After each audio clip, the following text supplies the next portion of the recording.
Welcome to the channel. Today I'm going to talk about my personal rating system, how I rate albums, CDs, you name it. So everyone has their personal rating system. For example, some people like Amazon 5 stars. It's a 3.5 out of 5. It's a 4 out of 5. That sort of thing. Pass, fail. Thumbs up, thumbs down. Don't care for that. Some people have numbers.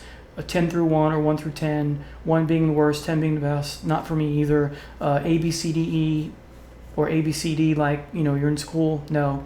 I just have category labels from whatever the top and then the lowest. Lowest being the worst, top, of course, the best. So go ahead, get started. And I'll also provide examples of a specific album to go with each category. So let's get started. First is legendary.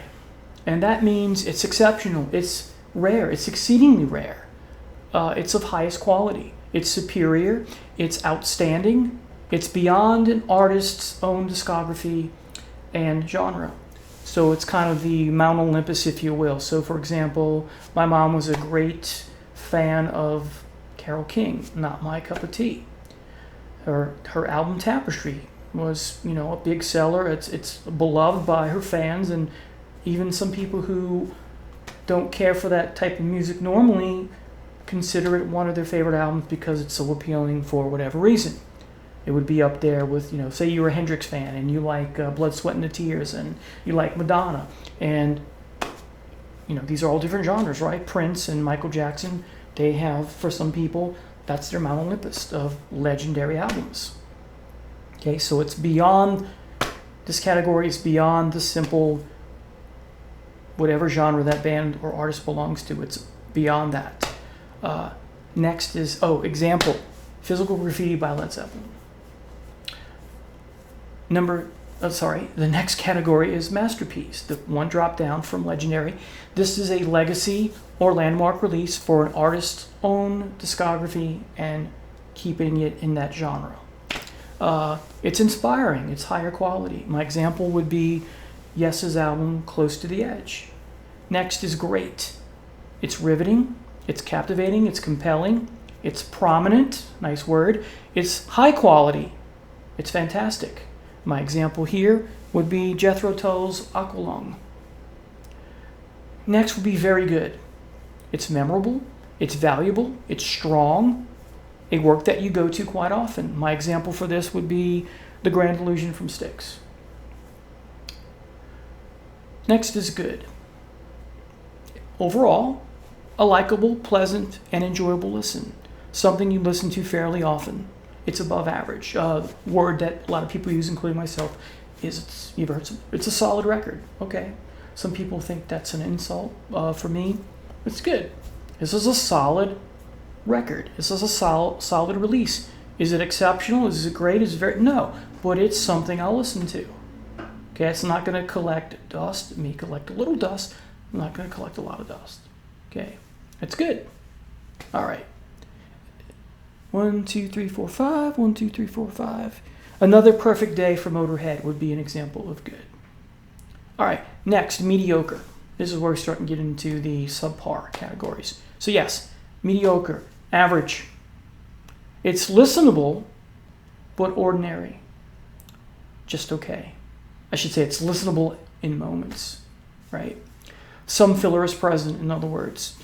A bit disappointing, though some trademark sounds, and at times quality of expectations are met here. So there's an inconsistency in what your expectations of what you want the record to sound like. I'm petting my cat here, sorry. He's a sweet boy. All right, and my example of mediocre would be the Deep Purple CD Abandon. There's like 4 songs on it that I like, but they're kind of, I can do without them. Once in a while I may feel the urge to listen to them, but for the most part, I don't even have the CD anymore. I gave it to a friend of mine, and I just keep it in MP3 format, and when I'm in the mood to hear this song, I'll play it and move on. So there you have it for that. Next is poor. Get down, sweetie. This is subpar. Way below, sorry, I misspoke. The mediocre is not subpar, it's just average. So here's where we get into the subpar. So poor, subpar. It's way below the standard of expectations. It's very disappointing. The mediocre was somewhat disappointing. This is very disappointing. Too much filler. It's the going through the motions phase that a lot of bands go through. A lot of late Motley Crue stuff for me, just nah. A lot of late Deep Purple stuff, no. The release may be cliched, unconvincing and deficient. It's hollow and weak. It's below average. It may be quite boring. So that's the definition of poor for me. And my example for this would be David Bowie's Tonight.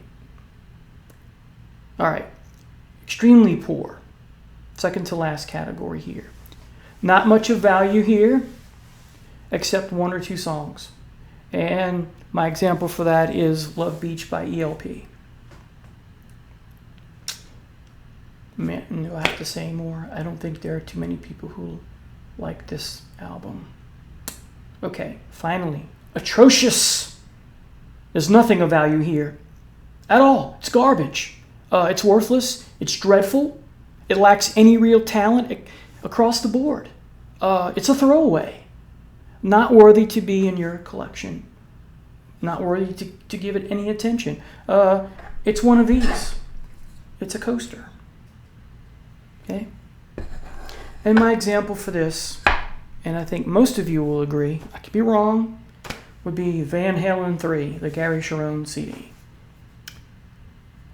All right, so there are my categories. One more time: legendary, masterpiece, great, very good, good, mediocre, poor, extremely poor, and atrocious. So when I do my Monday morning critic or review on other days, as will happen from time to time, these will be the words that I use too. Thanks for watching so much. Have a great day.